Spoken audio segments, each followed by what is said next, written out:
अकेला चंद्रशेखर लोकसभा से लेकर सड़कों से जंतर मंतर पे मीडिया में अपने भाइयों के अपनी बच्चियों की जिनके जीवन रक्षा के लिए लड़ने लगा। उस दिन से मैं महसूस कर रहा हूं कि इन लोगों को लगता है कि यह आदमी बहुजन समाज के लोगों के साथ अन्याय नहीं होने देगा। मैं समझता हूं, बच्चा नहीं हूं, मैं समझता हूं। रोज सरेआम गुंडागर्दी घुसने नहीं देंगे, पैर तोड़ देंगे। मैं चमड़े की चप्पल पहन के आया हूं।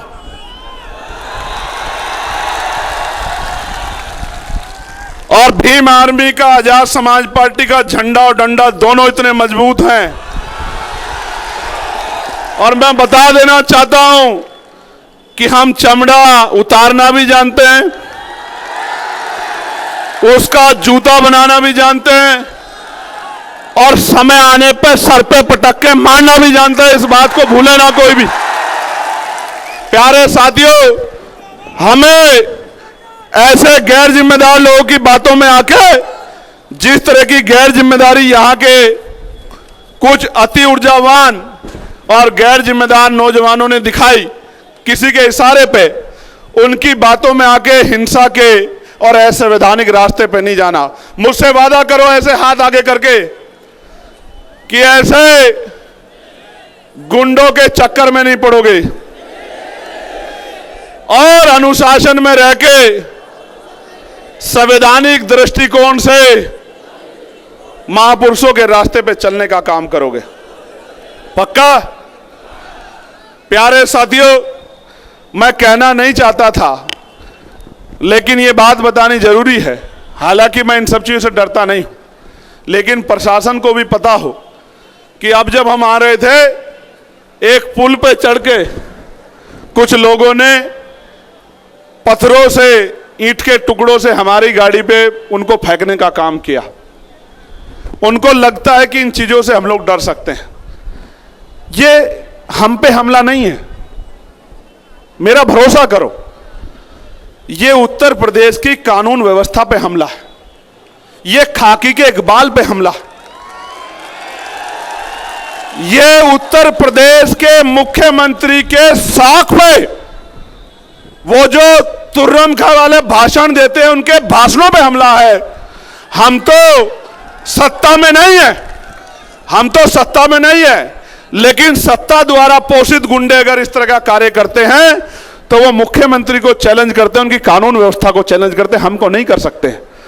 हम तो संविधान को मानने वाले लोग हैं। और मैं आपको कहना चाहता हूं, जिस दिन से हम लोगों ने मोर्चा लिया है जानबूझ के हमारे खिलाफ इस तरह के भाषण की, भाई हम किसी धर्म के इष्टों को, भगवानों को आपत्तिजनक शब्द कहते हैं, हम एक धर्म के खिलाफ इस तरह की बातें करते हैं, इस तरह का जानबूझ के हमारी शक्ति जो आजाद समाज पार्टी की ताकत बढ़ रही है उससे डर के इस तरह का दुष्प्रचार किया जाता। मैं गारंटी देता हूं, मैं वकील हूं।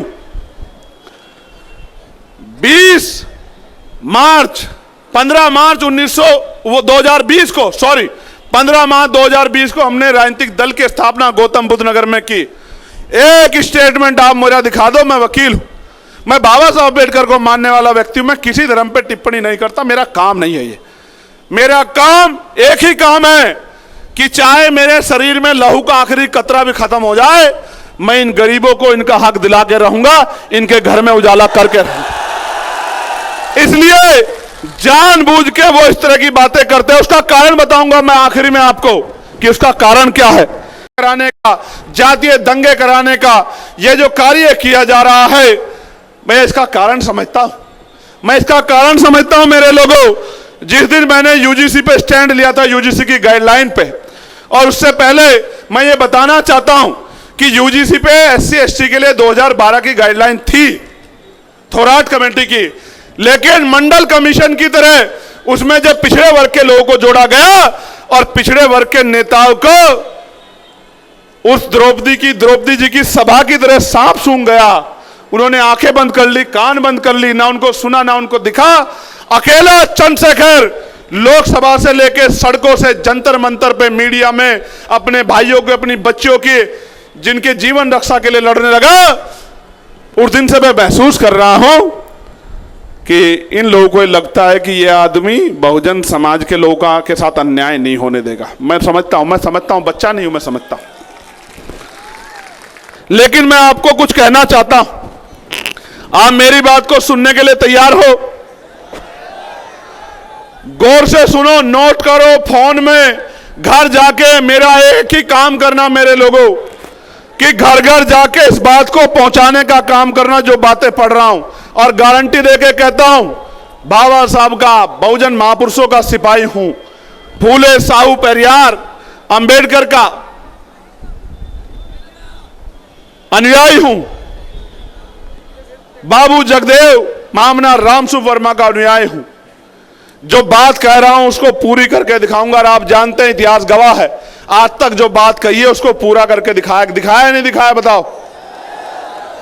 प्यारे साथियों, जैसे ही हमारी सरकार 2027 में बनेगी, एक साल के अंदर सभी खाली पदों को, सरकारी खाली पदों को हम लोग भरने का काम करेंगे। मेरी बात को आप याद रखें। पहली कैबिनेट में लाखों नौजवानों को बिना किसी पैसे के, आज की हालात तो यह है, दफ्तर में जाओगे अमीर सीधा जाएगा, गरीब दफ्तर के बाहर खड़ा रहेगा और बिना पैसे के कोई काम नहीं होता। मैं गारंटी देके कहता हूं, आजाद समाज पार्टी की ताकत बनेगी, अधिकारी सबसे पहले कुर्सी बिछवाया करेगा गरीबों के लिए, चाय पानी पूछा करेगा, उसके बाद उसकी समस्या का हल किया करेगा, फिर अपनी कुर्सी पे बैठा करेगा। तो बिना किसी रिश्वत के गरीब के बच्चों को पारदर्शी परीक्षा करा के पूरे बैकलॉग को भरने का काम हम लोग करेंगे। दलितों, पिछड़ों को नौकरी उन बच्चों को देने का काम करेंगे जो पढ़े लिखे बेरोजगार घूम रहे हैं। प्यारे साथियों, ब्लॉक स्तर पे आवासीय विद्यालयों की व्यवस्था की जाएगी कि जो बहुत गरीब बच्चे हैं, जिनके माँ बाप उतना पैसा नहीं कमाते, उनके रहने के लिए और पढ़ने के लिए आवासीय विद्यालय बन जाए ब्लॉक स्तर पर।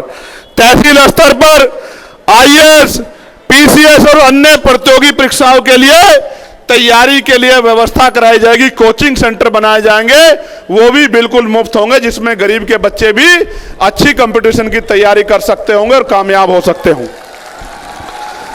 डिजिटल युग में यदि नगर पालिका स्तर पर संचालित लाइब्रेरी हाईटेक सुविधाओं से लैस हो जाए तो स्थानीय बच्चों को पढ़ाई में अधिक से अधिक लाभ मिल सकता है।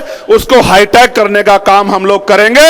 ऐसा बड़े से बड़े प्राइवेट स्कूल में लाइब्रेरी नहीं होगी, जैसी हम लोग पंचायत स्तर पे बनाने का काम करेंगे गरीबों को आगे बढ़ाने के लिए। क्योंकि बाबा साहब अंबेडकर ने कहा था कि शिक्षा श्रेणी का वो दूध है जो पिएगा वो दहाड़ेगा। और संत गाडगे जी महाराज ने कहा था कि एक रोटी कम खाना, अपने बच्चों को जरूर पढ़ाना। अगर थाली ना हो तो हाथ पे रख के खाना, लेकिन अपने बच्चों को जरूर पढ़ाना। इसलिए कह रहा हूं, मैं आज पुलिस के भाइयों ने बहुत अच्छा रोल अदा किया। मैं पुलिस के भाइयों को भी कहना चाहता हूं, इनकी वेतन विसंगता दूर करेंगे, 8 घंटे की ड्यूटी करेंगे, सप्ताह में 1 दिन छुट्टी करेंगे और बॉर्डर स्कीम को समाप्त करने का काम करेंगे। इस बात का भी मैं इन लोगों को विश्वास दिलाने का काम करता हूं।